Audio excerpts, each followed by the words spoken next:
My family and me तरफ से মানে আমার ফ্যামিলি আর আমার তরফ থেকে হ্যাপি হ্যাপি নিউ ইয়ার সবাইকে।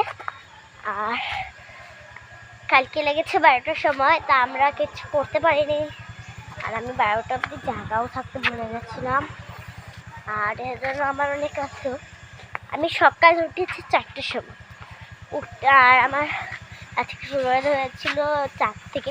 ওটার সাথে সাথেই চা শুনতে শুনতে চাই খেয়ে ফেলেছি।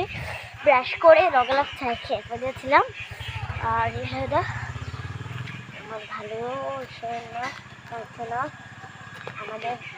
আমরা তো পিকনিক করবো না, তা আমার ডিসাইড করেছি কালকে রাত্রে পুরো কাজের পরে আমরা পিকনিকটা করবো।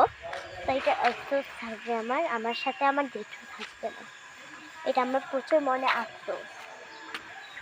কেন আমরা ছিলাম এখন 60 জন, এখন একজনের চাল কমে গেছে, তো এটা আফসোস তো লাগবেই।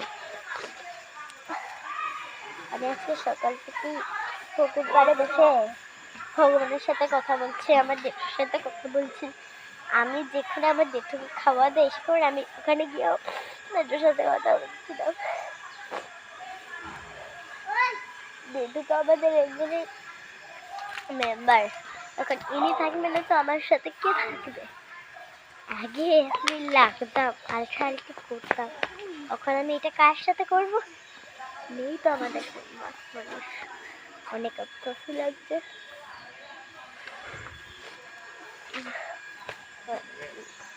খারাপ তো লাগছে, আর কি করা, যে মানুষ থাকতে জানে। ভাই তোকে আফসোস লাগছে আমার যে জেঠু কাছে গিয়ে? লাগছে না? আমার তো প্রচুর লাগছে। যার সাথে আমি আর লাগালাগি করতাম, খেলতাম, দুলতাম, সে আমাকে বকতো, সে আজকে চলে গেল, এখানে নেই। কি করবো?